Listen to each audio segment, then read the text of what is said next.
Père céleste, nous te sommes reconnaissants pour les nouvelles choses que tu fais présentement. Les nouvelles choses que tu fais, ce sont des anciennes choses qui existent dès le commencement. Père, pour réveiller ton Église, ta vérité, ta justice et ta sainteté dans le monde chrétien. Nous demandons, Père, que les yeux de tes ouvriers, de tes ministres qui sont ici soient ouverts à cette vérité. Et les yeux de tes adorateurs qui sont ici soient ouverts pour connaître le type de ministres qui sont dans le monde aujourd'hui. Seigneur, je demande que les choses soient écrites, la justice soit refaite, les ouvriers purs, les ouvriers justes soient suscités pour toi au nom de Jésus. Je te rends grâce pour l'exaucement à nos prières. Au nom de Jésus, nous prions.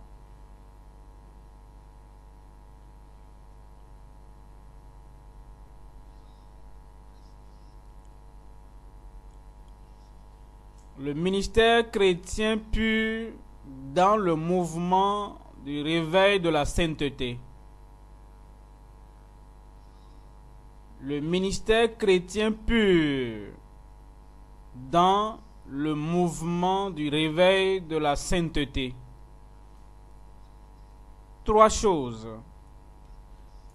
que nous voudrons dire ici en résumé. Dans le monde, dans la chrétienté, dans le monde, il y a des ministères chrétiens corrompus en plusieurs endroits. Corrompus. Des ministères chrétiens en plusieurs endroits. Mais, parmi nous qui sommes venus à Dieu, dans le mouvement du réveil de la sainteté, pour toi qui es venu ici, nous prêchons pour vous donner le ministère chrétien pur. Nous plaidons pour vous administrer selon la parole de Dieu, selon le modèle des prédicateurs bibliques ou des temps bibliques. Et troisièmement, nous disons maintenant à nos dirigeants qu'ils doivent s'assurer que personne dans le mouvement de la sainteté, dans aucun chapitre ou unité, à aucune position, n'enseigne autre chose, contrairement à ce que nous prêchons et enseignons. La pratique des païens, des rétrogrades et des mauvais ouvriers qui sont pratiqués autour de nous dans le monde ne doivent jamais parvenir au mouvement du réveil de la sainteté.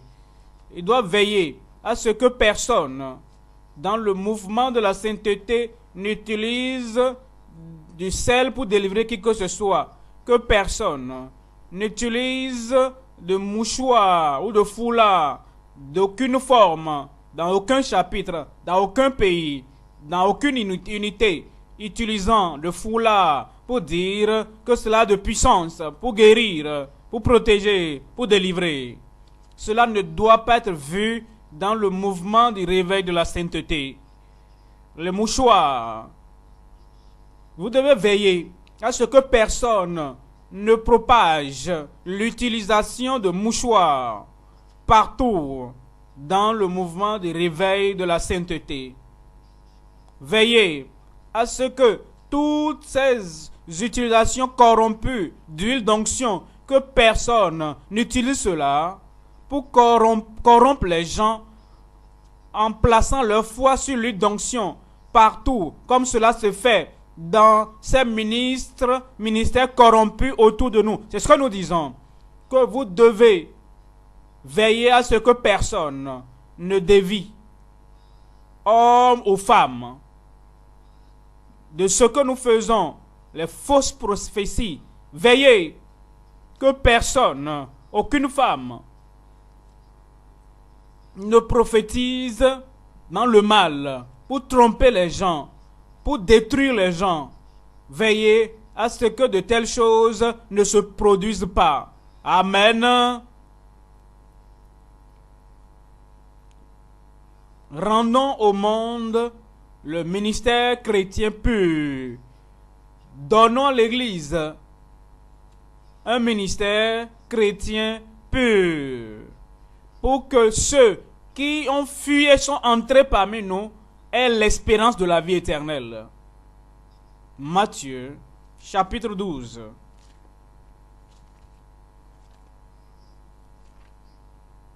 « 33 à 35. Matthieu 12, 33 à 35. Ou dites que l'arbre est bon et que son fruit est bon, ou dites que l'arbre est mauvais et que son fruit est mauvais, car on connaît l'arbre par le fruit. Race de vipères, comment pourriez-vous dire de bonnes choses, méchants comme vous l'êtes, car c'est de l'abondance du cœur que la bouche parle. L'homme bon tire de bonnes choses de son bon trésor, et l'homme méchant tire de mauvaises choses de son mauvais trésor.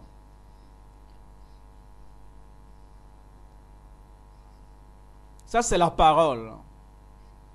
Un bon arbre porte de bons fruits,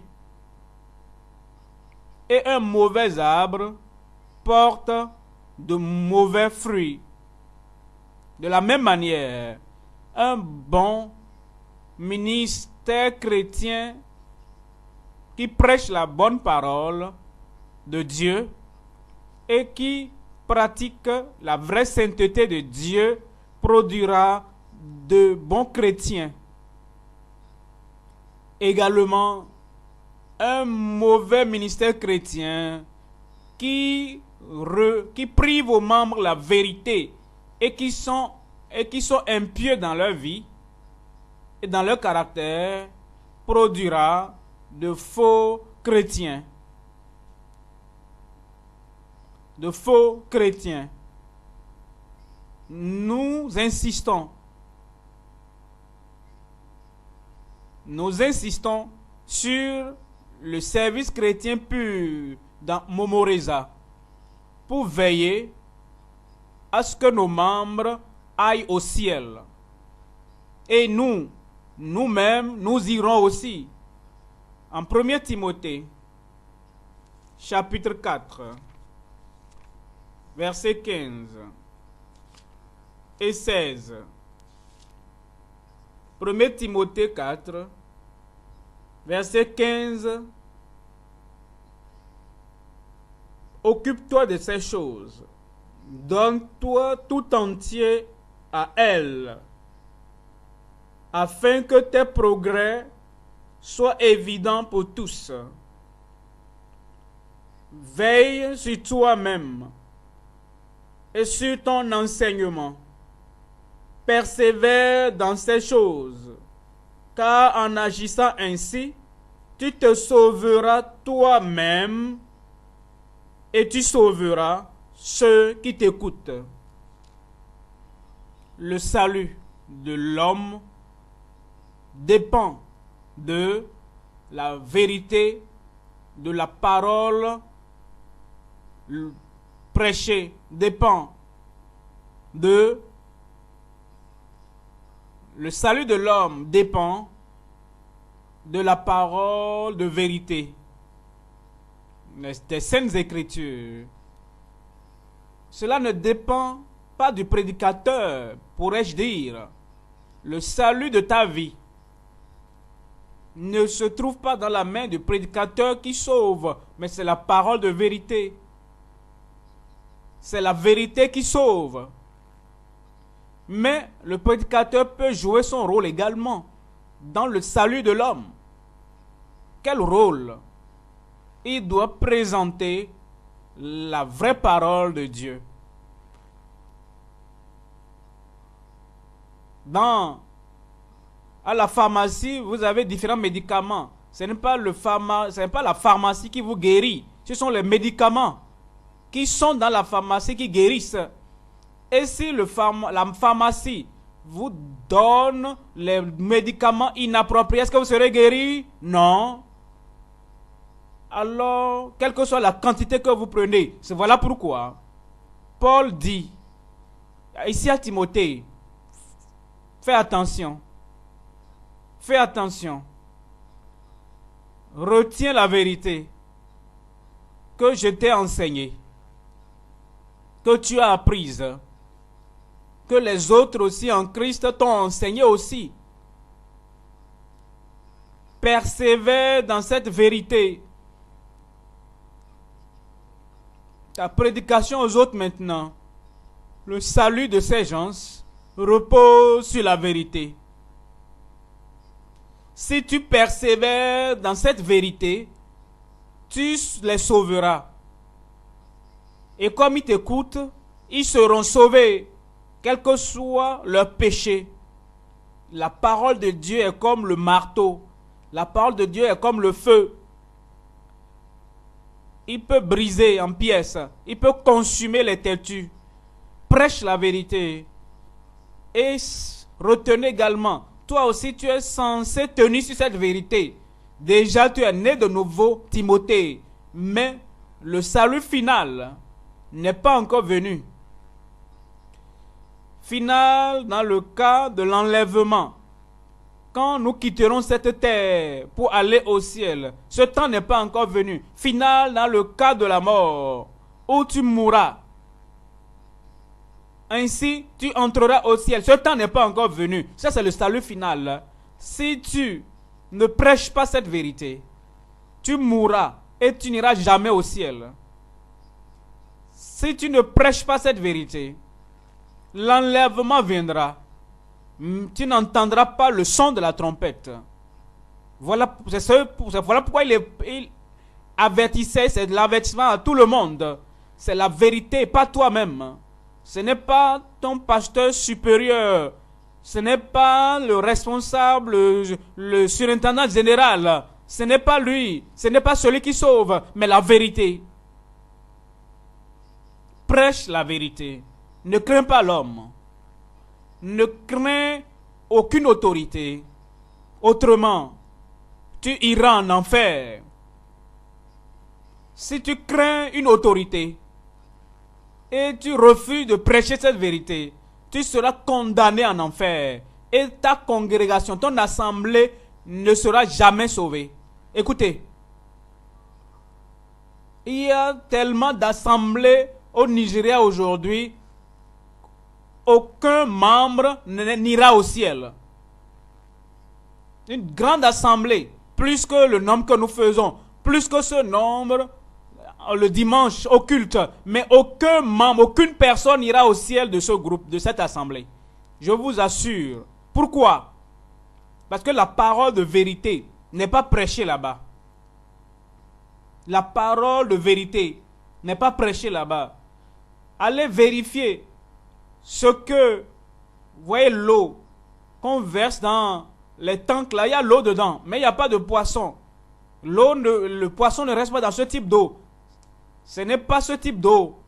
Vous ne trouverez pas de poisson dedans. Le poisson ne peut pas survivre là-bas. La chaleur du réservoir, le poisson ne peut pas survivre. Il n'y a pas assez d'oxygène. Si vous mettez un poisson, il ne va pas survivre. Alors il y a des églises. L'Esprit de Dieu ne peut pas rester là-bas. Jésus-Christ n'est pas là-bas. Concernant l'église de Laodicée, je me tiens à la porte. Je ne suis pas dedans. Je suis à la porte. Jésus est à la porte. Il n'est pas dedans. Ainsi donc, ce n'est pas dans toutes les églises qui iront au ciel, où les membres pourront aller au ciel. Ni le pasteur, ni les membres. Personne là-bas. Alors, prenez garde à vous-même. Maintenant, je vous ai parlé des ministères chrétiens corrompus en plusieurs endroits. Les ministères chrétiens corrompus en plusieurs endroits. Jérémie 23. Verset 14. Jérémie, chapitre 23, verset 14. Mais dans les prophètes de Jérusalem, j'ai vu des choses horribles.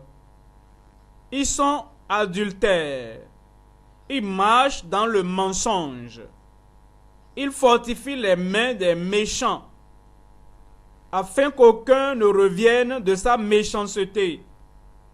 Ils sont tous à mes yeux comme Sodome, et les habitants de Jérusalem comme Gomorrhe.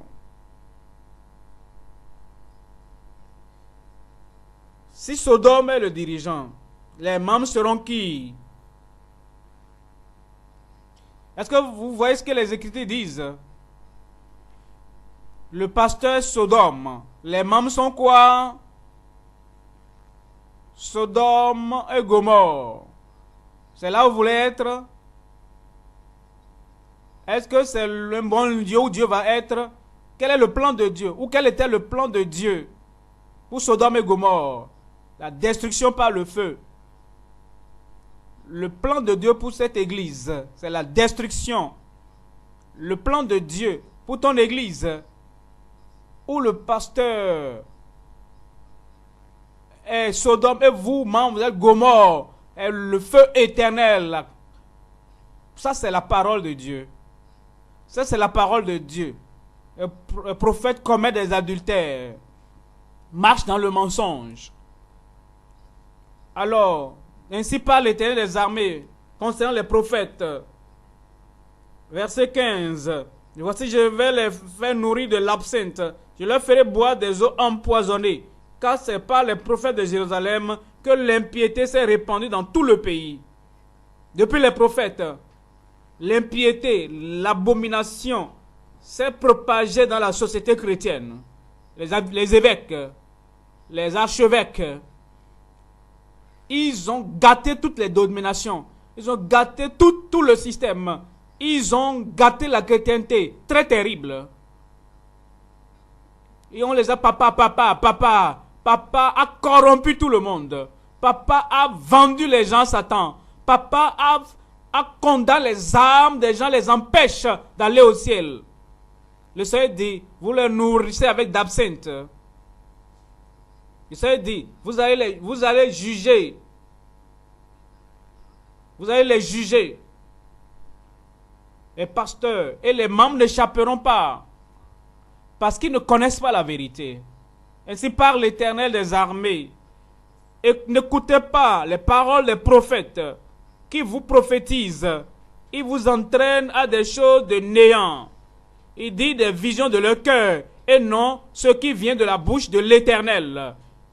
Ils disent à ceux qui... Dieu dit, n'écoutez pas ces responsables généraux. Dieu dit, n'écoutez pas les voix de ces pasteurs. N'écoutez pas ce qu'ils disent. Ils vous rendent inutiles. Toutes ces prophéties sont des imaginations de leur cœur. Ils parlent de la tromperie de leur cœur pour envoyer la tromperie dans votre vie. C'est ce que Dieu dit. Est-ce que vous écoutez? Si vous n'écoutez pas bien, vous entendrez continuellement en enfer. Tout ce qui est... Ils pensent que l'inspiration, c'est dans le nom. Ils pensent que l'onction est dans le nom. Pendant combien de temps? Vous pensez que l'onction est dans la foule? Combien de personnes s'assemblent devant lui? L'onction est dans l'influence. Oh, quelle grande influence les gens ont-ils sur ce monde? N'écoutez pas cet homme, dit Dieu. Ça, c'est la voix de Dieu. Ils disent à ceux qui me maîtrisent, l'Éternel a dit, vous aurez la paix. Et ils disent à tous ceux qui suivent les penchants de leur cœur, il ne vous arrivera aucun mal. Ça, c'est leur prophétie. Prospérité. Ils disent aux voleurs, Dieu a dit que vous allez prospérer. Ils disent aux prostituées, la Bible dit que Dieu a ôté tous les péchés. Vous n'allez jamais attraper le VIH-Sida. Et les prostituées disent Amen, papa. C'est ce qu'ils disent. Ils vous rendent insensés. Ils vous rendent inutiles. Ils vous donnent du vin à boire. Vous êtes comme des ivrognes qui tâtonnent sur la voie de l'enfer. Et vous dites que vous êtes membre de l'église. C'est ce qu'ils font. Un homme dans ses péchés. Oui. Ils vous rendent insensés. C'est ce que Dieu dit. Qui a donc assisté au conseil de l'Éternel pour voir, pour écouter sa parole? Qui a prêté l'oreille à sa parole? Qui l'a entendu? Qui étudie pour vérifier et connaître la pensée de Dieu? Qui parmi eux ont du temps pour étudier? Ils se réveillent, ils viennent partager des témoignages. C'est ce qu'ils font. Il dit, voici la tempête de l'Éternel, la fureur éclate, l'orage se précipite. Ils font sur la tête des méchants. La colère de l'Éternel ne se calmera pas jusqu'à ce qu'il ait accompli, exécuté les desseins de son cœur. Vous le comprendrez dans la suite de temps.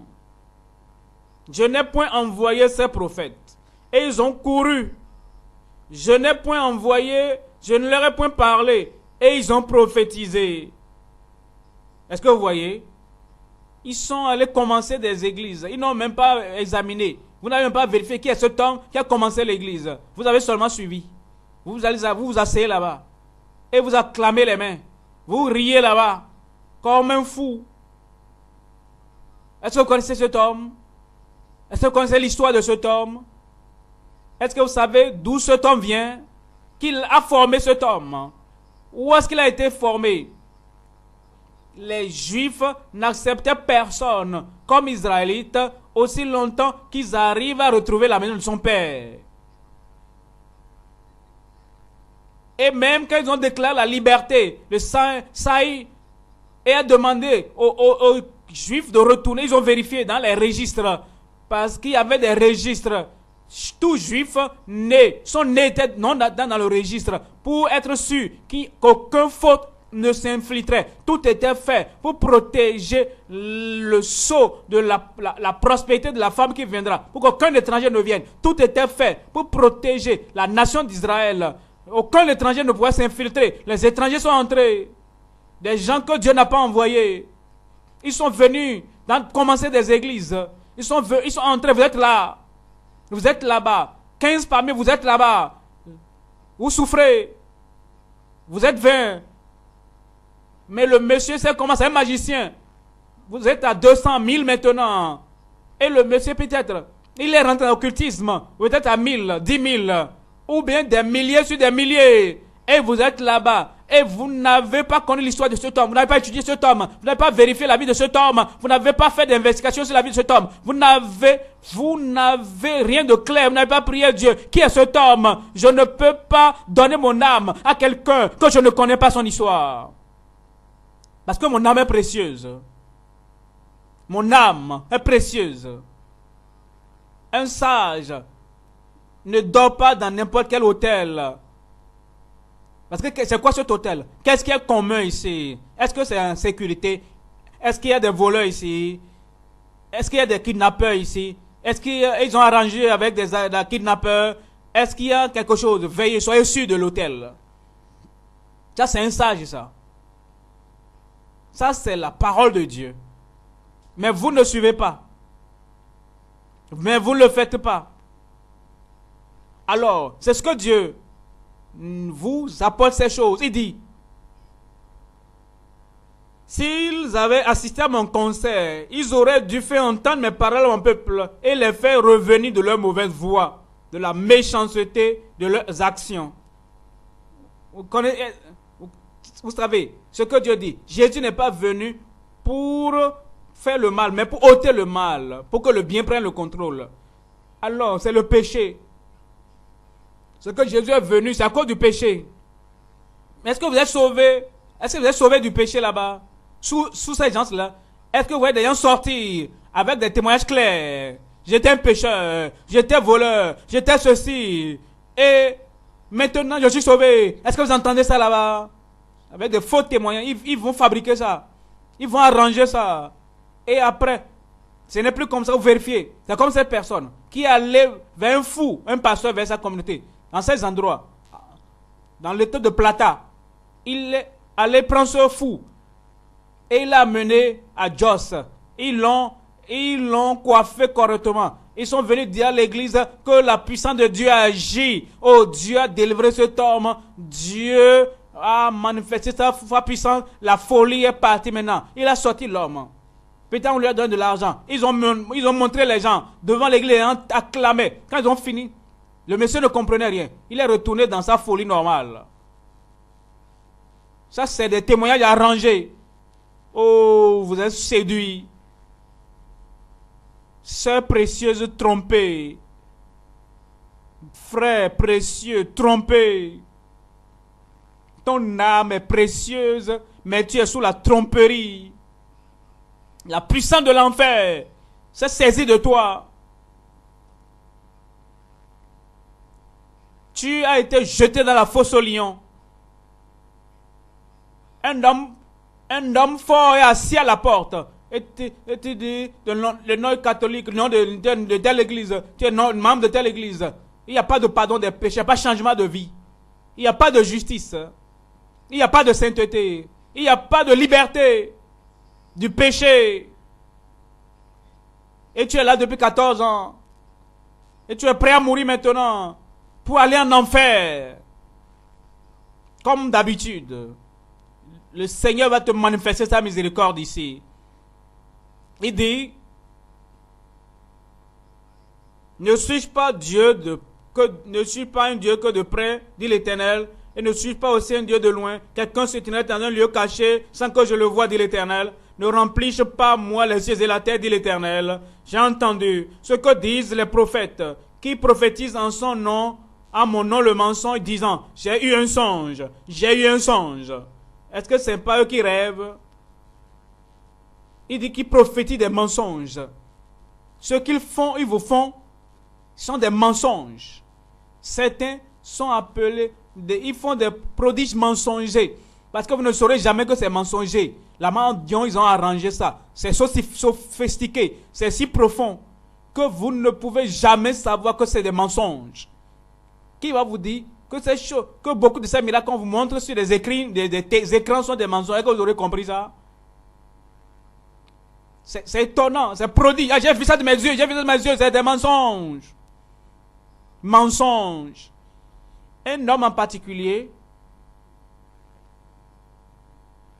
a vu un jeune garçon qui vivait à Lagos, sur l'écran. Et ce jeune homme était assis avec des béquilles dans une croisade de l'un de ces prodigieux mensongers. Il dit, quand est-ce que mon voisin est devenu paralytique? Hier je l'ai vu. Et ce n'est pas vu aujourd'hui. Et le voilà paralysé dans un fauteuil roulant en regardant l'homme de Dieu. L'homme a dit, je te commande, au nom de Jésus, lève-toi et marche. Ce jeune homme a sauté. A sauté de son fauteuil roulant. Il a commencé à marcher parfaitement. Que tout le monde acclamait. C'est des prodiges mensongers. Prodiges mensongers. Vous fuyez vous courez après les miracles. Il a consulté le jeune homme. Quand est-ce que toi tu as été paralysé? Ça c'est affaire, hein? C'est des affaires. Il sélecte des gens de plusieurs lieux pour faire des prodiges mensongers et mettre le nom de Jésus. Il prophétise des mensonges.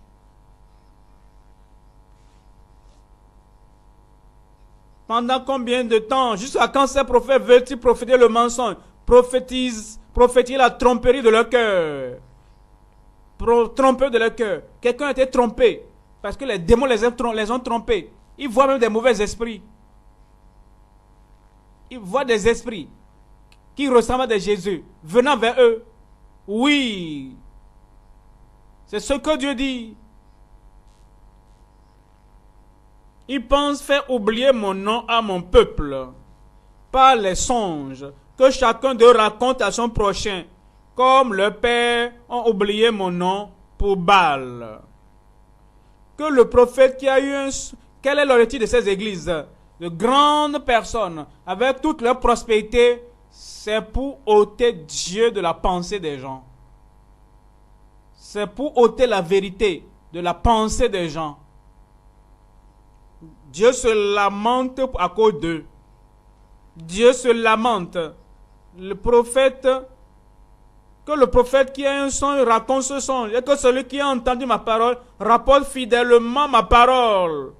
Pourquoi, gloire à Dieu, pourquoi mêler la paille au froment, dit l'Éternel? Ma parole n'est-elle pas comme un feu? Je vous annonce, et vous êtes venus au prophète qui est la parole. Nous prêcherons cette parole de Dieu fidèlement à chacun de vous. Toutes ces pailles que vous subissez, dans lesquelles vous nagez, vous étiez dans la tromperie, vous êtes venus à l'original. La parole originale de la part de Dieu est ici. La parole originale de Dieu est ici. Le Saint-Esprit original est ici. La puissance du nom de Jésus. Cette puissance originale agit ici. Et vous serez transformés. Vous serez transformés. Le mal sera détruit. La justice se couvrira votre vie. Gloire à Dieu. Vous avez obtenu miséricorde en venant ici. Quand Jean a vu certains pharisiens, il dit, vous, race de vipères, qui vous a, après a fui la colère à venir, vous vous êtes vendus au mal, vous êtes vendus aux ouvriers mensongers, et ils ruinaient votre vie. Le jugement suspendait sur votre tête. Dieu merci, vous êtes venus ici. Dieu merci, vous avez couru en ce lieu. Dieu merci, vous êtes venus pour le refuge, en la présence de Dieu. Et Dieu vous manifestera sa miséricorde. Dieu vous manifestera sa miséricorde. Dieu vous délivrera. Il brisera vos jougs. Il ôtera votre nom de l'enfer. Vos noms seront écrits au ciel. Parce que vous êtes venus à la présence de Dieu. Cherchez la vérité. Cherchez le Seigneur et vous le trouverez. Cherchez le Seigneur et vous le trouverez. Il vous affranchira. Il vous libérera de votre captivité. C'est ce que Dieu dit. C'est ce que la parole de Dieu dit. Oui.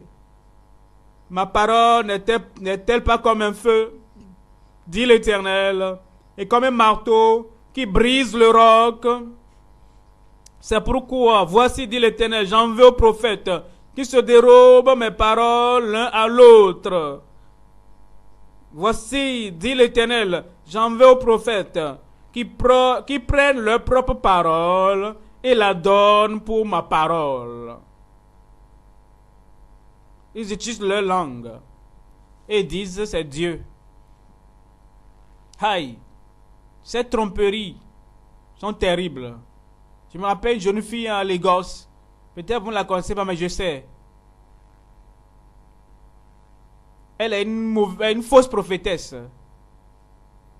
Et elle manifestait qu'elle était prophétesse de Jésus, que c'est Jésus qui est en elle. Et quand vous vous rapprochez d'elle, elle est de Cross River. Elle va changer la langue. Oh mon Dieu, oh, je vous aime. Pas ma fille. Elle change la langue. Je vous assure, ces gens-là.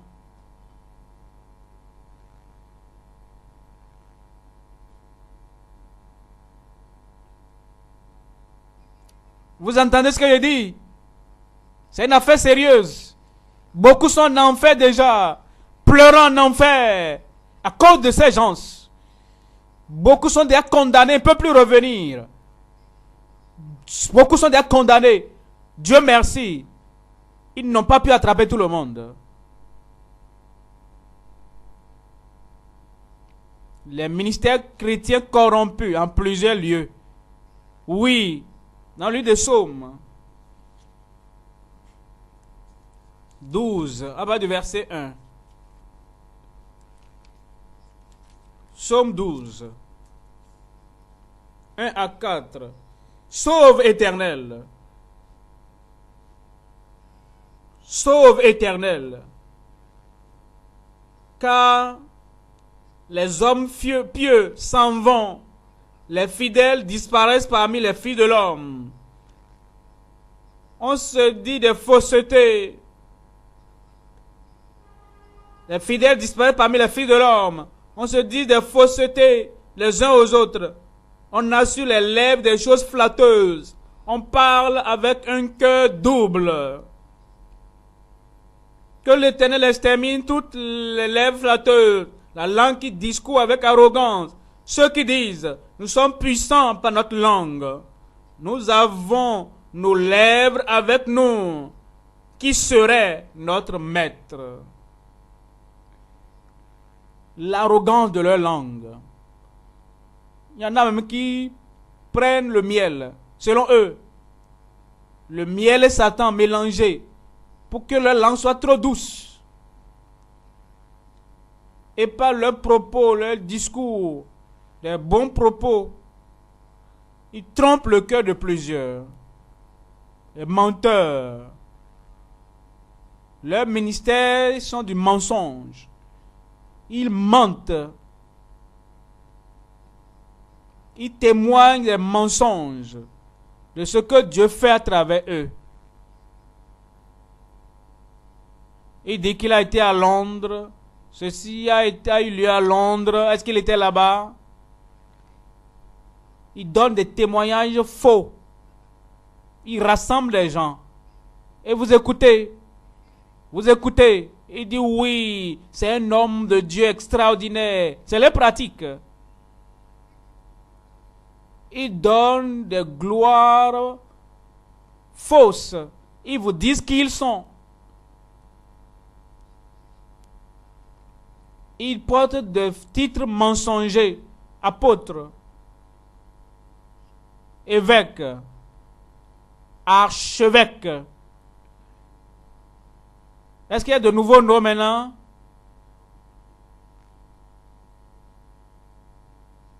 Est-ce que vous connaissez de nouveaux noms qui circulent maintenant?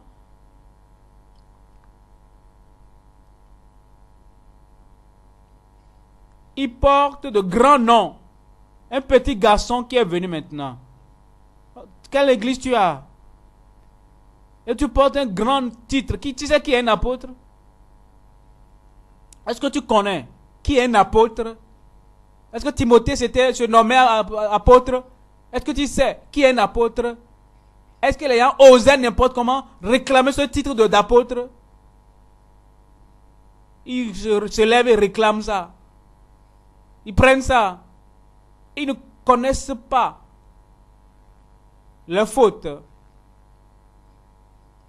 Et puisqu'ils sont apôtres,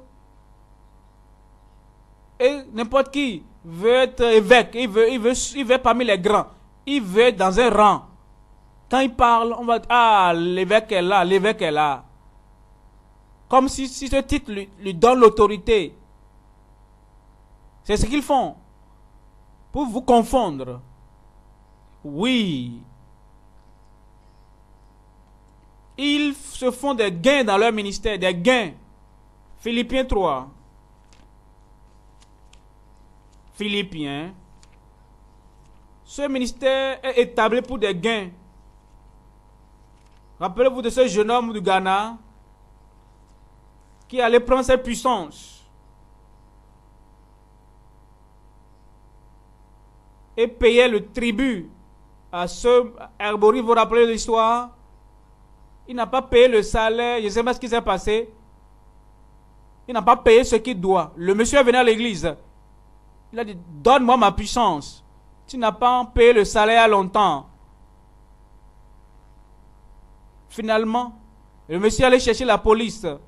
La police est rentrée dans l'affaire. Ils sont venus dans l'église. Ils ont sorti les choses. Les membres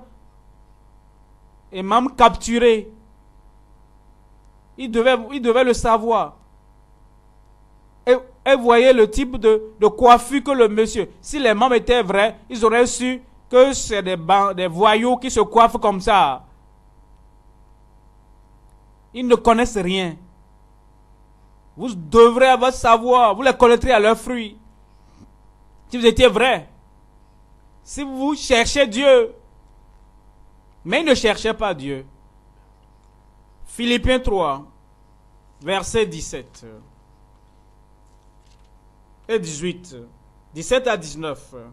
Soyez tous mes imitateurs, frères, et portez les regards sur ceux qui marchent selon le modèle que vous avez en nous. Car il y en a plusieurs qui marchent en ennemis de la croix de Christ. Je vous en ai souvent parlé, et j'en parle maintenant encore en pleurant. Leur fin sera la perdition.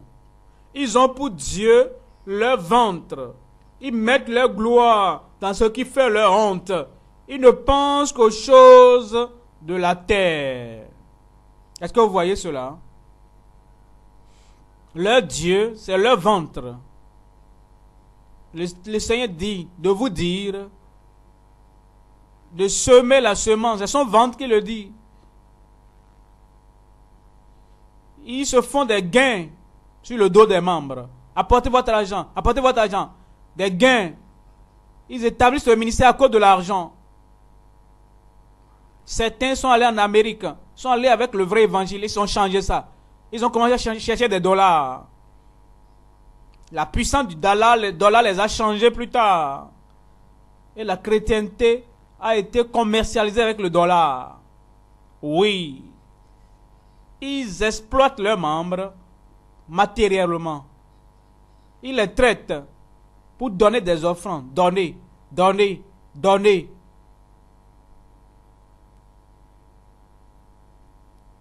Un pasteur donné m'a raconté cette histoire en Boko. Une bonne église, vraie église. Une église sainte, dédiée. Cela est arrivé il y a des années maintenant. Il a dit, la communion pentecôtiste de Nigeria est venue dans son église pour le voir. Nous avons une rencontre spéciale pour susciter les membres à l'évangélisation. Nous voulons le faire l'évangélisation d'ensemble. Ils ont de bons objectifs. Mais ce bon objectif n'est pas vrai. Cet homme qui organise ça est méchant. Nous voulons que le lieu soit dans ton église. D'accord. Ah, si c'est pour l'évangélisation, ce n'est pas doctrine. Pour pousser les gens à l'évangélisation, peut-être quand ils vont venir, ils vont devenir, mais ils vont rester, les membres vont rester, ils l'ont accepté. Alors ils sont venus. Ils ont commencé. Ils ont prêché très bien. Ils ont bien prêché sur l'évangélisation. Ils ont prêché l'évangélisation. Dans les derniers jours, l'un des ministres viendra de Kwabon, qui va susciter l'argent pour l'œuvre du Seigneur. L'évangélisation a besoin d'argent. Alors, finalement, ce monsieur est arrivé. Quand ce monsieur est arrivé, il était bien habillé avec la puissance de l'argent, la puissance. Sa langue était lavée au miel. Et quand il est venu, il a commencé à parler sur l'argent. Hey! L'argent dans le corps des membres, n'importe où l'argent se trouvait, l'argent devait sortir. Il a commencé à faire l'appel. Oui, tu êtes là, tu peux donner 2 millions pour cette œuvre, 2 millions, sortez, 2 millions, qui sont ceux qui sont là? Ce pasteur était surpris. Les gens sortaient pour 2 millions. Hein? Dans mon église ici? 1 million, 1 million, 1 million. Les gens sortaient pour 1 million. Ah.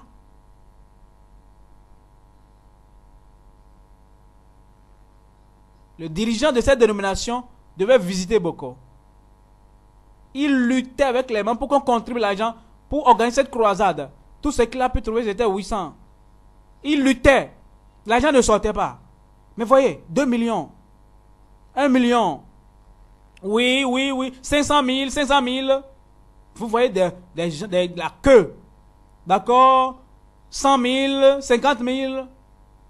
Il dit, donc toi, tu as cette somme d'argent aussi. Et je cherchais l'argent là. Et on cherchait l'argent pour l'œuvre de Dieu. Tu ne m'as jamais donné. Donc tu as l'argent comme ça. Est-ce qu'il a la puissance pour parler? Quelqu'un a pris son pupitre. Il était là à regarder. Même son épouse aussi est sortie. Hey.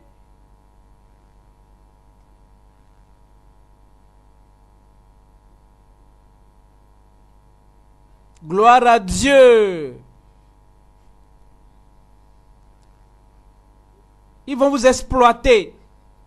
Ils exploitent le peuple. Et ils appauvrissent les membres. C'est des brigands en peau de pasteur. C'est ce qu'ils font là-bas. C'est ce qu'ils font là-bas.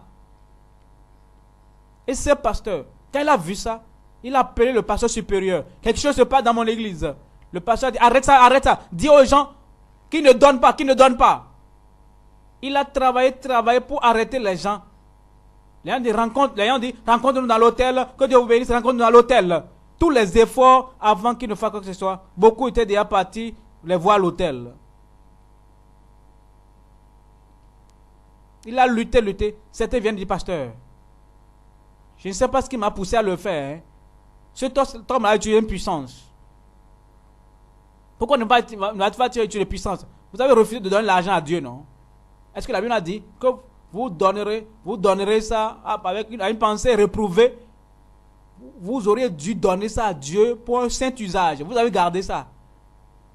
Vous ne vous rappelez pas l'histoire qui a arrêté ce bus-là, a dit, si vous savez que vous n'avez pas payé votre dîme, sortez ici. Et ils ont commencé à sortir. Il dit, si vous savez que vous avez payé vos dîmes régulièrement, allez de l'autre à gauche. Et d'autres sont allés. Vous qui n'avez pas payé dîmes, vous avez payé vos dîmes maintenant ici. Volez avec une bonne conscience.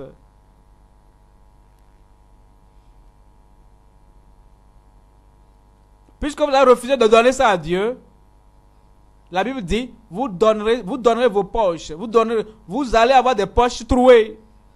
Amen. Mais c'est ce qu'ils font. Ils empruntent les membres et ne remboursent pas. Ils leur donnent de fausses espérances. Ils sont des faux prophètes. Matthieu 7. Matthieu, chapitre 7, verset 15. La Bible dit,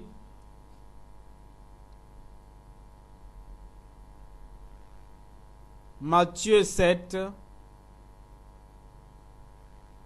verset 15.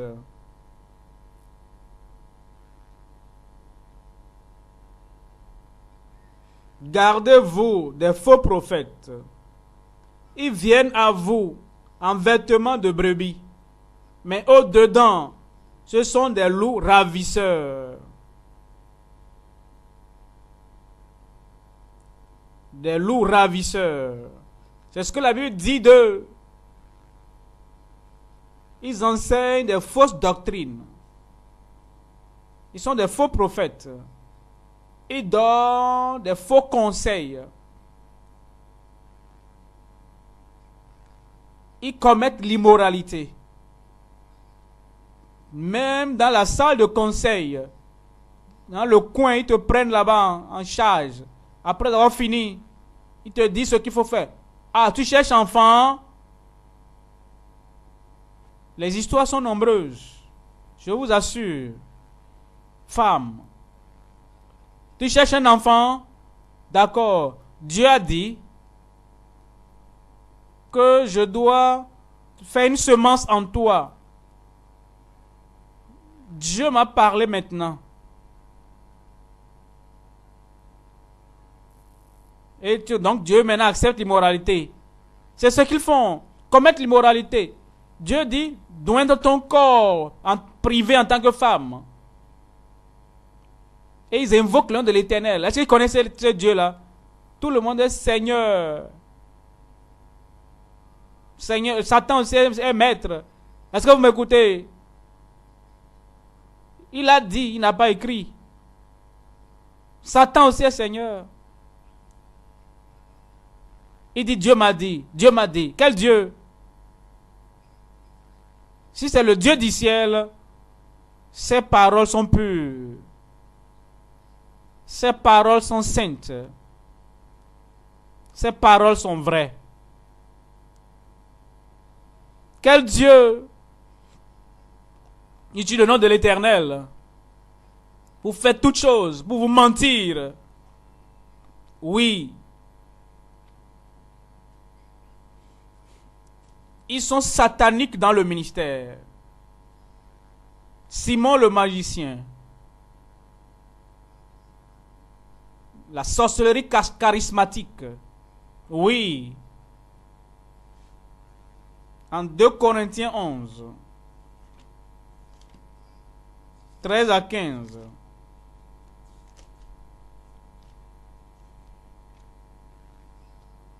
« 2 Corinthiens 11, 13. Ces hommes-là sont des faux apôtres, des ouvriers trompeurs, déguisés en apôtres de Christ. Et cela n'est pas étonnant, puisque Satan lui-même se déguise en ange de lumière. Il n'est donc pas étrange. Ce sont des ouvriers trompeurs, faux prophètes. Oui. Apocalypse 2. Verset 20.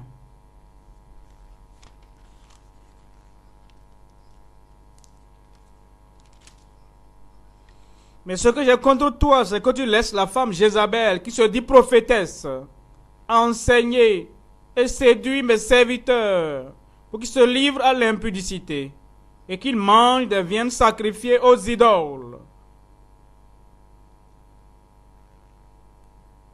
Jézabel. Jézabel. Ils sont occultes.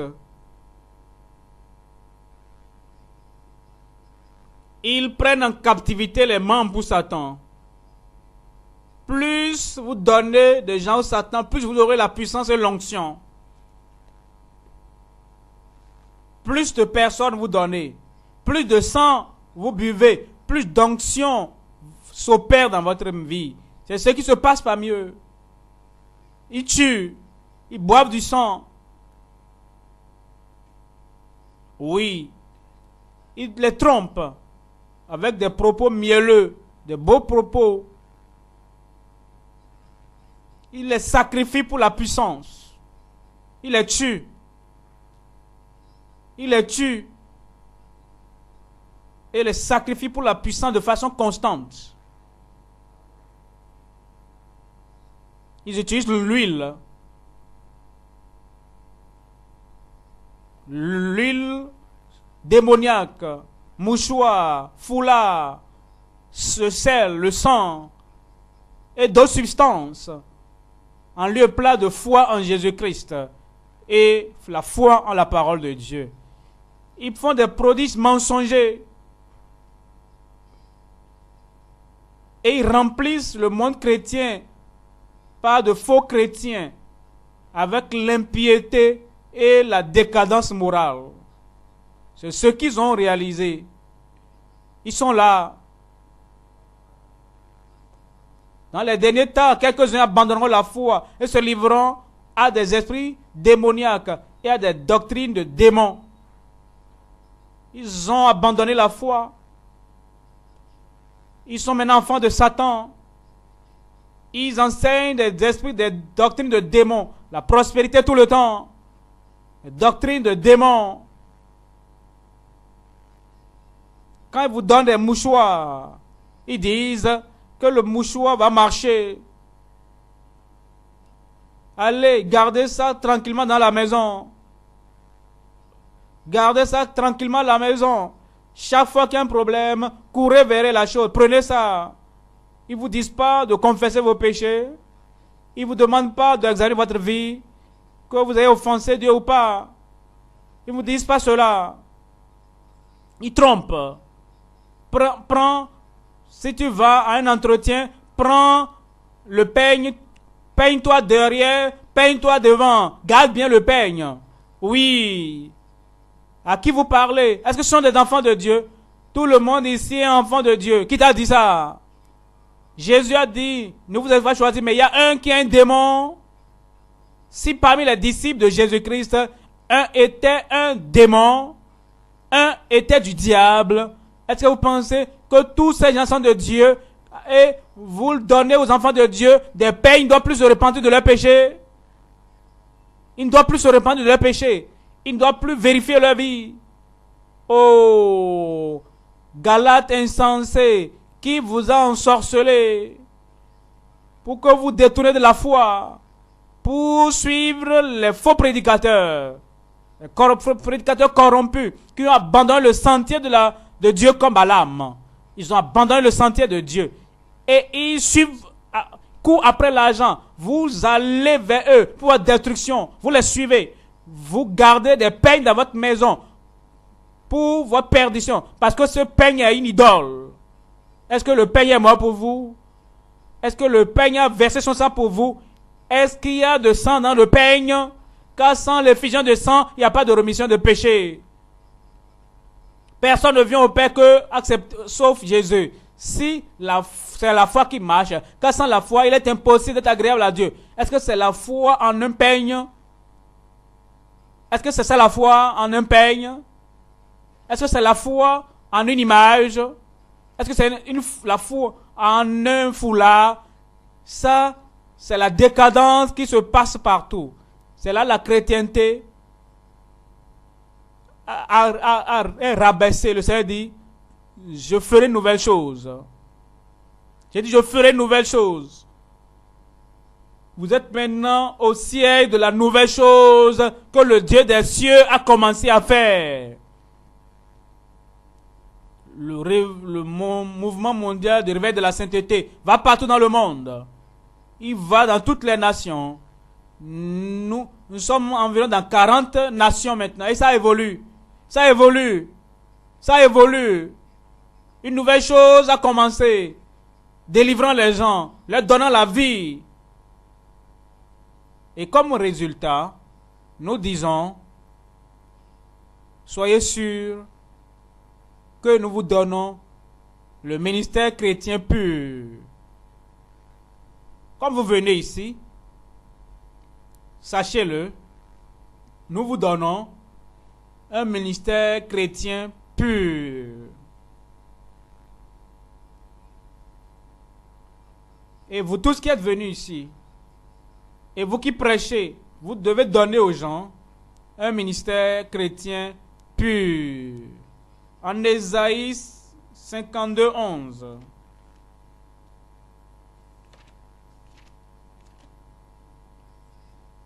Ésaïe 52,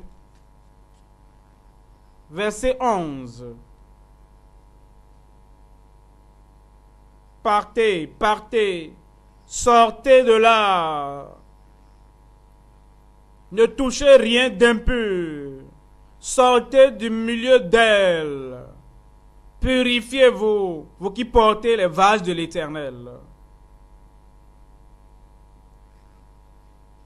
Sortez de ces églises mondaines. Sortez des ministères mondains. Partez de là. Vous qui portez les vases de l'Éternel. Dans le ministère chrétien, soyez purs. Soyez saints. Soyez justes. Soyez purs. Vous qui portez les vases de l'Éternel.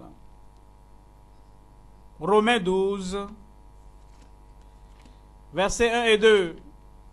Romains, chapitre 12, versets 1 et 2.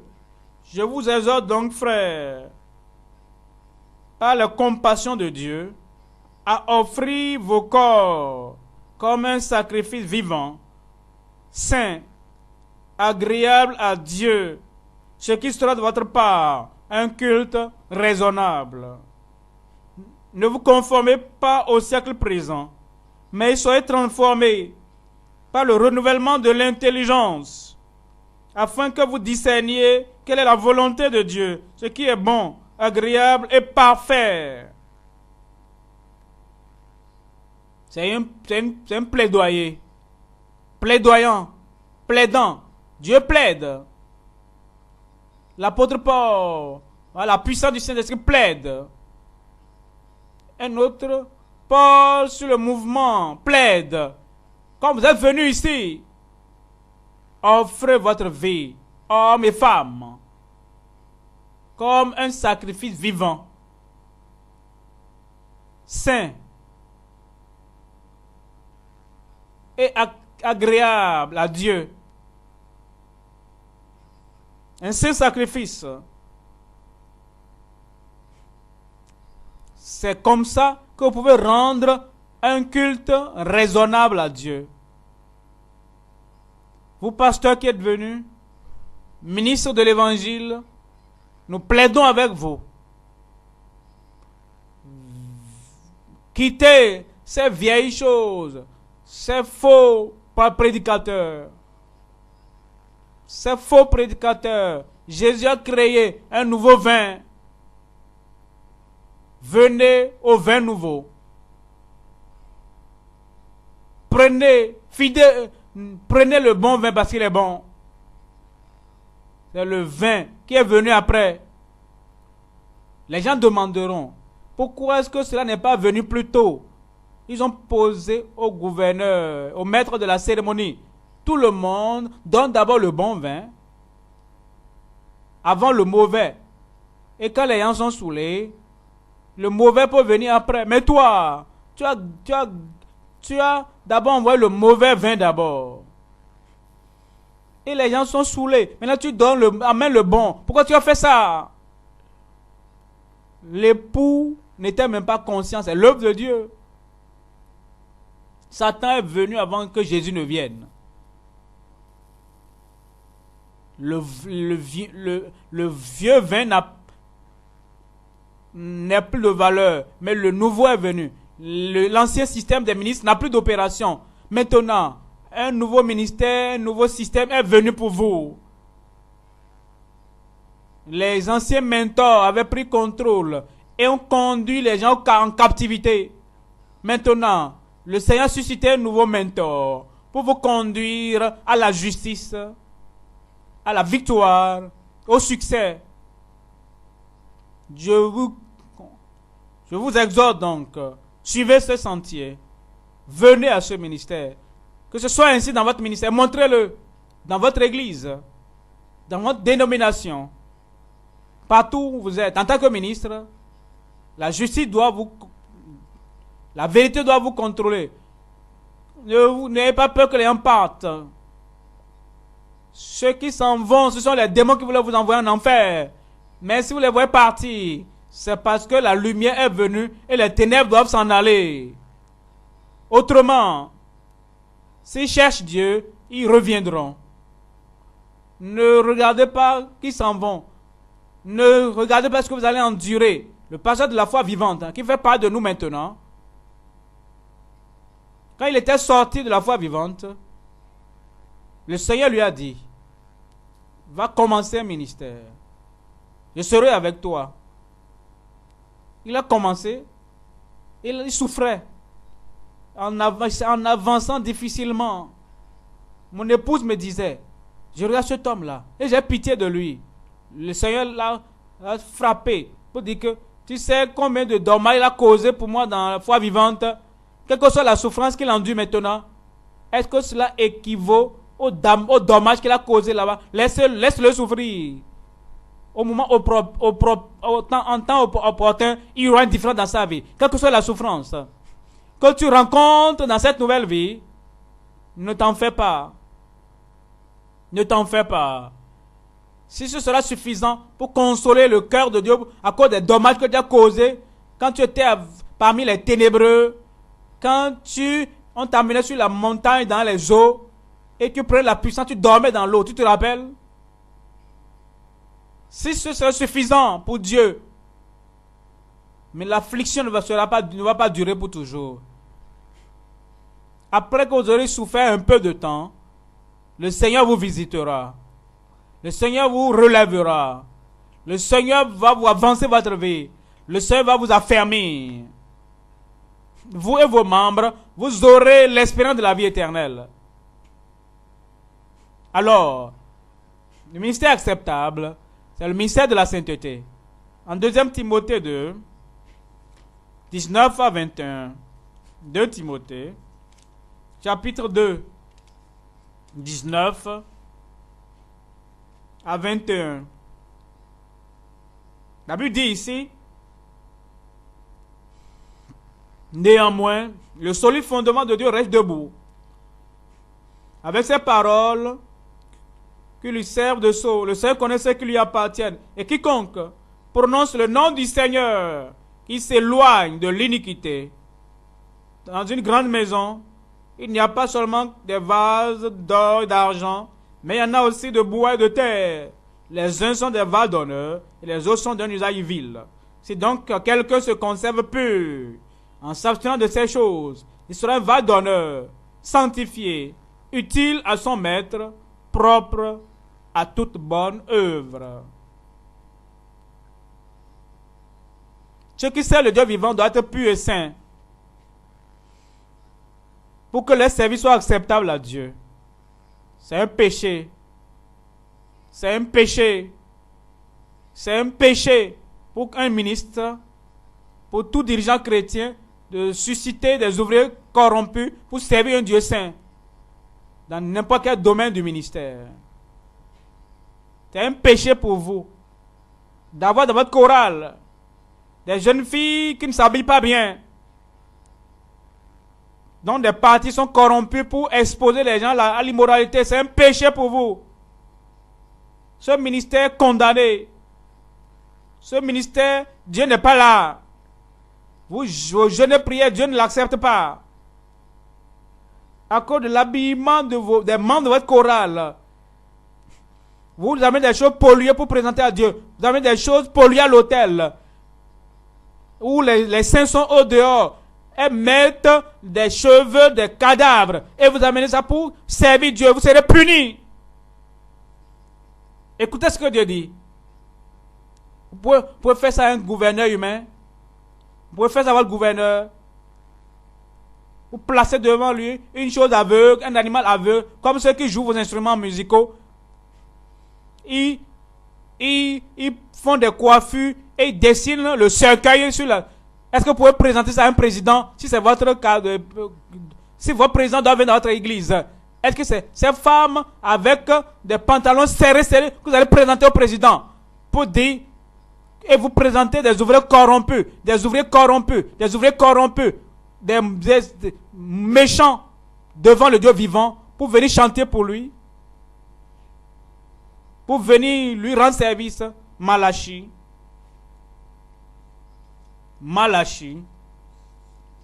chapitre 1, versets 6 à 8.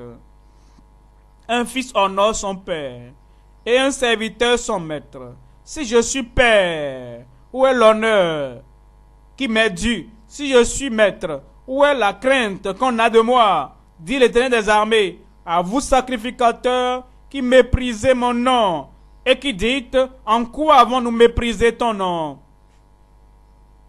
Vous offrez sur mon autel des aliments impurs, et vous dites, en quoi avons-nous profané? C'est en disant, la table de l'Éternel est méprisable. Quand vous offrez en sacrifice une bête aveugle, n'est-ce pas mal? Quand vous en offrez une boiteuse ou infirme, n'est-ce pas mal? Offre-la donc à ton gouverneur. Te recevra-t-il bien? Te fera-t-il bon accueil? Dit l'Éternel des armées. Les femmes qui ne s'habillent pas bien et qui déchirent les jupes et qui veulent gravir venant avec les têtes non couvertes. Vous n'êtes pas ministre. Dieu ne vous connaît pas. Vous l'insultez. Un saint Dieu, un saint Dieu, que tout le monde appelle son nom. Saint, saint, saint. Est-ce que vous pouvez amener des gens qui ne le connaissent pas pour le servir? Vous pouvez amener des gens dépossédés pour le servir. Vous pouvez amener des gens nus pour le servir. Pouvez-vous amener des gens pollués pour le servir? Pouvez-vous amener des pécheurs, des idolâtres, et les promouvoir et dire, les regardez-les, c'est eux vos prédicateurs, c'est vos anciens dans l'église, adultères, des gens qui commettent l'immoralité avec des chiens et ils amènent ça dans la maison de Dieu. Que cette église s'effondre.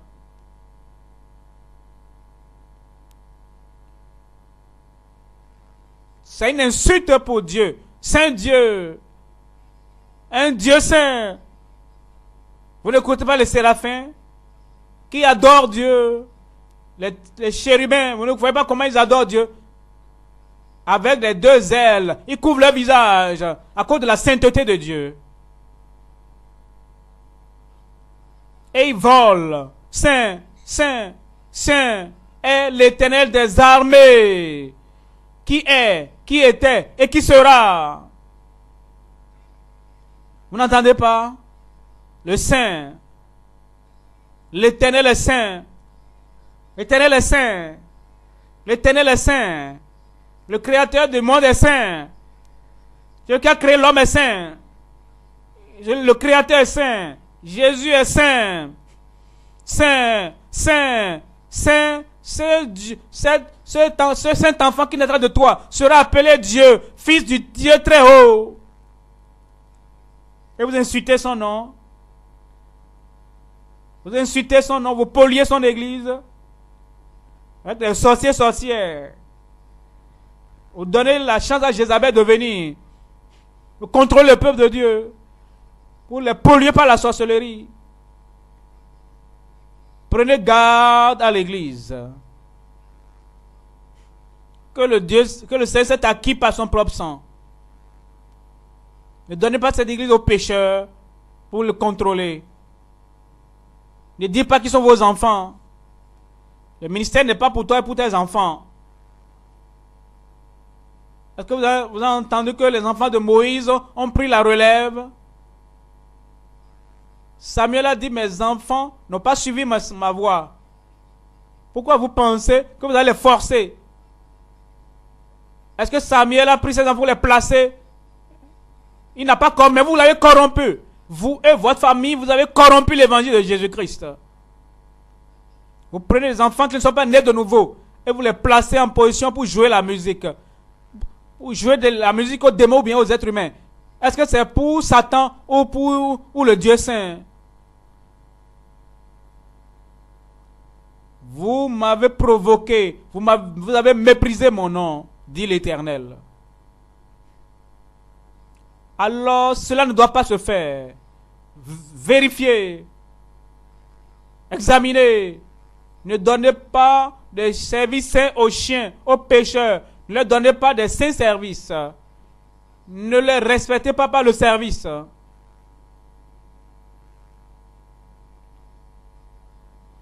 Ceux qui servent devant Dieu en tant que ministres, tels que les choristes, les surveillants, les agents d'entretien, les musiciens, les prédicateurs, les enseignants, les dirigeants de prière, les guerriers de prière, ceux qui travaillent à la média, dans l'électronique, oui, les électriciens et toutes catégories doivent être saints. Doivent être saints. N'allez pas ouvrir des chapitres s'il n'y a personne pour les diriger. Ne vous précipitez pas. Nous ne sommes pas en compétition ici. N'ouvrez pas une unité si vous n'avez pas un dirigeant pour ça. Dieu n'a pas créé l'homme à moins que tout ce qui était nécessaire soit créé d'abord. N'ouvrez pas un chapitre à moins que vous ayez quelqu'un de digne pour cela. N'ouvrez pas une unité si vous n'avez pas quelqu'un de qualifié pour cela. Nous allons par la qualité, non pas la quantité.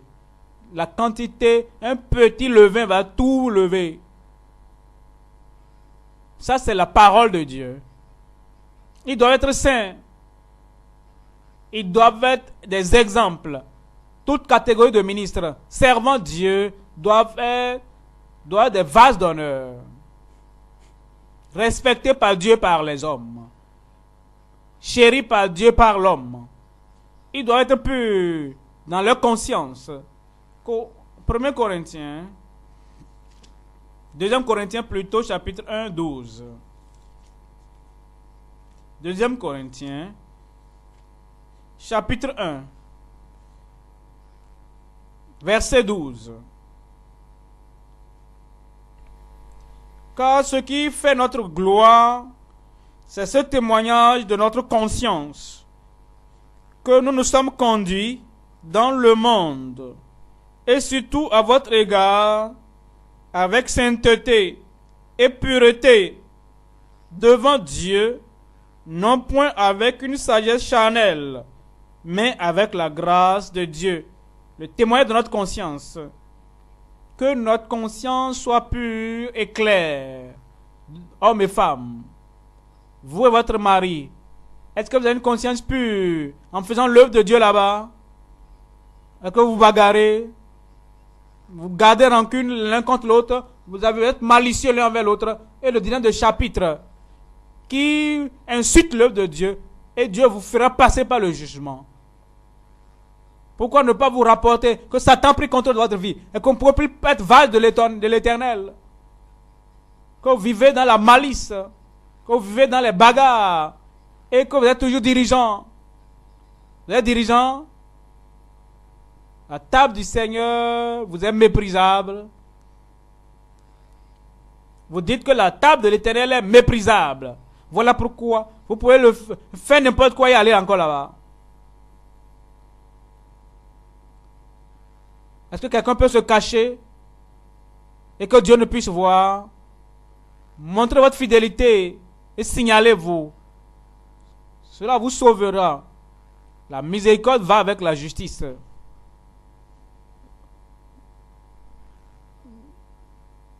Votre épouse, si elle est trop têtue, on peut la gérer dans la prière avec sagesse et dans le conseil et voir comment Dieu va la sauver pour un meilleur ministère. Votre mari, il est comme ça. Est-ce qu'il est membre? Sache qu'on veut le savoir, on saura comment gérer. Comment vous aurez la pureté pour servir Dieu pour aller au ciel. Au lieu de servir Dieu dans le péché, au lieu de servir Dieu, et vous n'êtes pas vrai, vous n'êtes pas original. La raison pour laquelle vous ne restez pas femme, parce que ça ne va pas. C'est pourquoi vous allez de lieu en lieu pour dire que vous faites croisade. Parce que le feu brûle dans le foyer. Parce que le péché est dedans. Satan est là-bas. Et vous êtes être humain. Est-ce que tout a été fait pour la paix de ce foyer et que la paix n'est pas venue? Vous devez être saint dans la doctrine. Prêchez la parole. 1 Corinthiens. Saint dans la doctrine. 2 Timothée. Chapitre 4.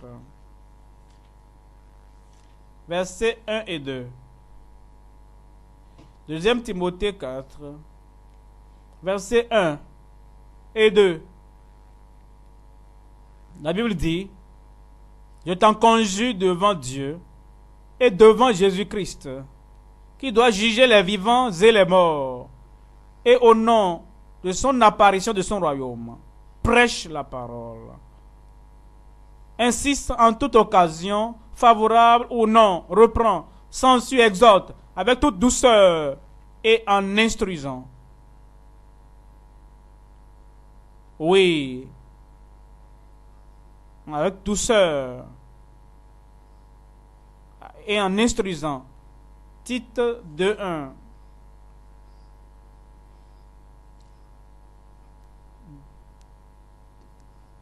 N'évite pas la restitution. 2:1. Pour toi, dis les choses qui sont conformes à la sainte doctrine. N'évite pas la restitution pour les embarrasser. Non, c'est Jésus que tu veux embarrasser plutôt. Tu ne veux pas que cet homme dise que tu le combattes. Est-ce que tu as pris ce temps pour le gérer en privé? Pour tu dois faire ta restitution. Est-ce que tu ne peux pas prêcher ça publiquement pour que les autres connaissent la doctrine de la restitution? Est-ce que ce n'est pas le Saint-Esprit qui t'a donné la parole à donner et tu évites sur la côte d'un homme? Il faut vaincre la crainte de l'homme. Dire les choses qui conviennent à la saine doctrine. Oui. N'importe, saisis la vie éternelle. Saisis la vie éternelle. 1 Timothée 6. Verset 11. Pour toi, homme de Dieu, fuis ces choses et recherche la justice, la piété, la foi, l'amour, la patience, la douceur, combat le bon combat de la foi, saisis la vie éternelle, à laquelle tu as été appelé et pour laquelle tu as fait une belle confession en présence d'un grand nombre de témoins. Je te recommande devant Dieu, qui donne la vie à toutes choses, et devant Jésus-Christ, qui fit une belle confession devant Ponce Pilate, de garder le commandement et de vivre sans tâche, sans reproche, jusqu'à l'apparition de notre Seigneur Jésus-Christ, que manifestera en son temps le bienheureux et seul souverain, le roi des rois et le Seigneur des seigneurs, qui seul possède l'immortalité, qui habite une lumière inaccessible que nul homme n'a vu ni ne peut voir, à qui appartiennent l'honneur et la puissance éternelle. Et les voix bruyantes du peuple disent Amen. C'est ça. Va prêcher ces choses. Ne change pas d'Europe, ne change pas en Amérique, ne change pas dans tous les pays asiatiques, ne change pas dans toutes les parties du Nigeria en Afrique, ne change pas. Ça c'est la parole. Que tout le monde ne change pas. Dites-le encore. Que nos coordinateurs s'élèvent pour que vous puissiez le leur dire. Il ne doit pas changer. Ces choses qu'ils entendent ici. Si vous voyez votre coordinateur changer, dites-nous. Nous le sommes, dites-nous-le. Au cas où la balle du diable les a touchés, dites-leur, ne changez pas. Dites-le encore. Dites-le la troisième fois. Au nom du Père, du Fils et du Saint-Esprit.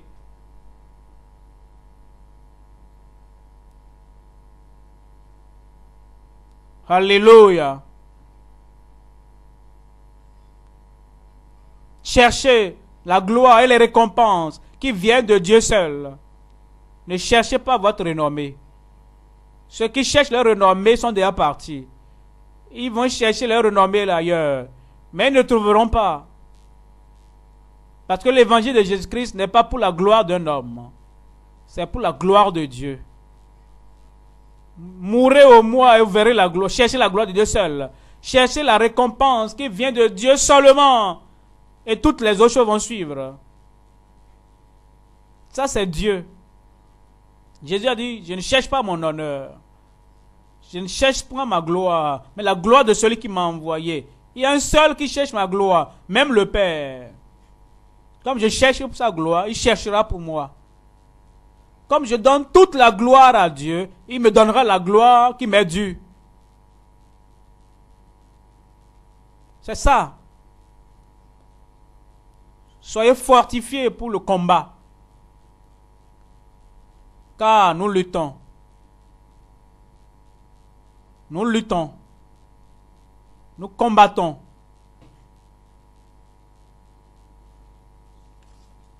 Éphésiens 6. Verset 10 à 13. Au reste, frères, fortifiez-vous et par sa force toute puissante, revêtez-vous de toutes les armes de Dieu, afin de pouvoir tenir ferme contre les ruses du diable.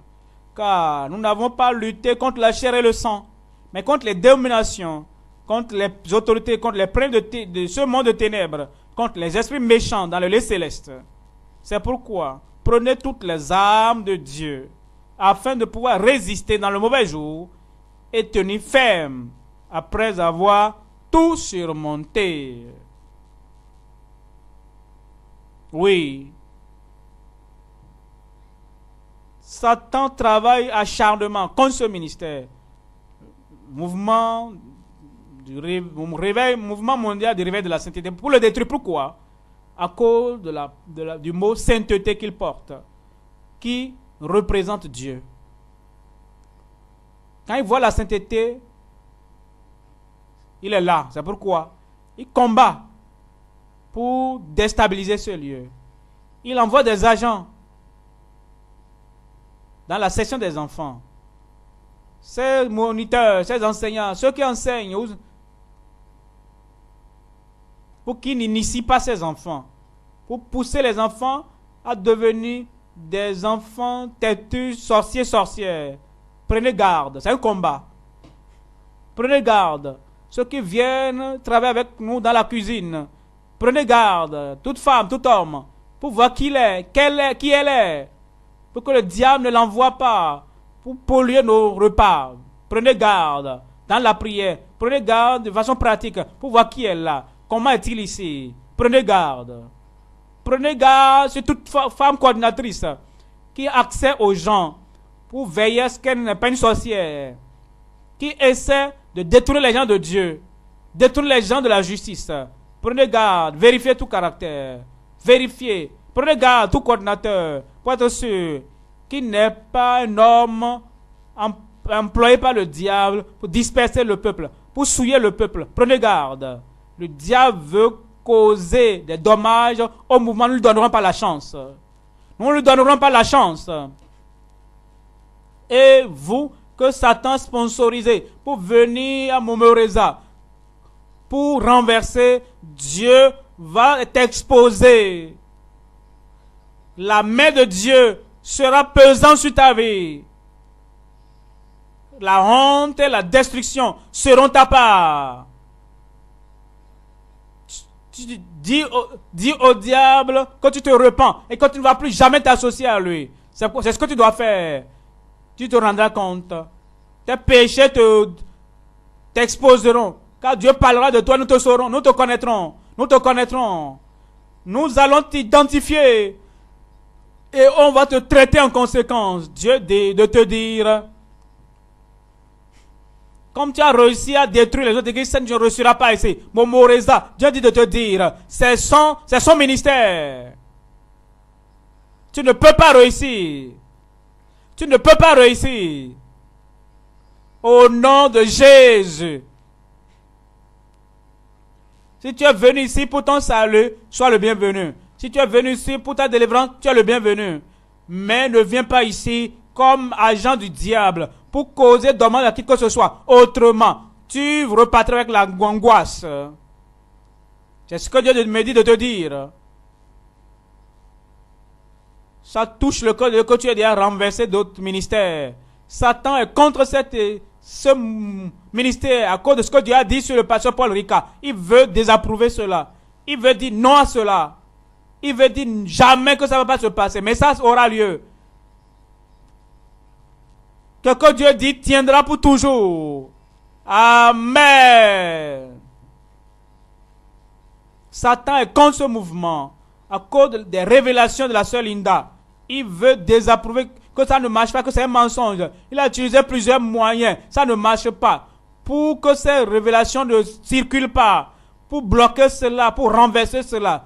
Pour faire taire. Ça ne marchera pas.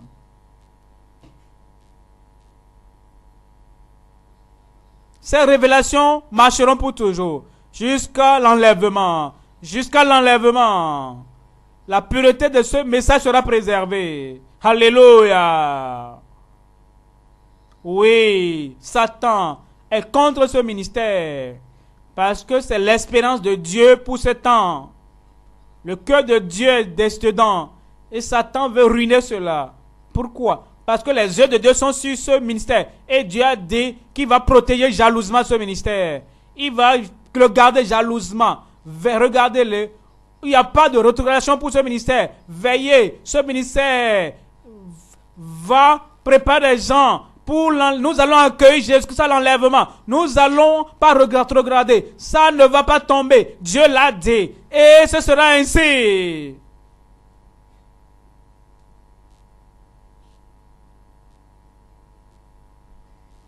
Oui. Si Satan dit qu'il n'a pas encore vu des produits, il le verra. Parce que c'est le combat des derniers temps. Dieu a déjà relâché une grande grâce sur nous. Dieu nous a déjà donné une grande grâce sur nous. Et vous qui n'avez pas cette grâce, recevez la grande grâce dans ce ministère. Recevez la grande grâce dans ce ministère. Recevez la grande grâce dans ce ministère.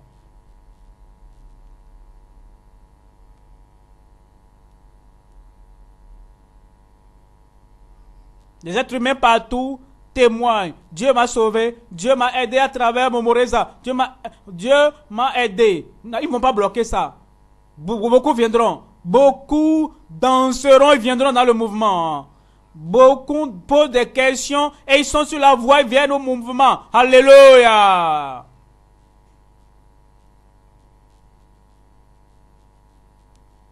Alléluia. Alléluia. Alors tenez ferme. C'est un combat. Nous sommes sur le champ de bataille. C'est la fin des temps. Le jeu va prendre bientôt fin et nous remporterons la victoire. Nous sommes déterminés à remporter la victoire. Notre dirigeant c'est Jésus-Christ. Le capitaine de notre salut, c'est Jésus-Christ. Par lui, nous avons remporté la victoire. Lève-toi et crie, nous avons remporté la victoire. Ouvre la bouche et adore le Seigneur. Ouvre la bouche et réjouis-toi. Nous allons tenir incorruptible. Nous allons tenir incorruptible. Nous allons tenir juste et parfait. Juste et parfait. Chaque jour, tous les jours de notre vie, jusqu'à l'enlèvement.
The message you have just listened to is a production of Holiness Revival Movement Worldwide. Holiness Revival Movement Worldwide is a non-denominational ministry that is given to the propagation of Christ's righteousness and holiness in churches and nations of the world through crusades, revival meetings, production and spread of holiness literature and materials.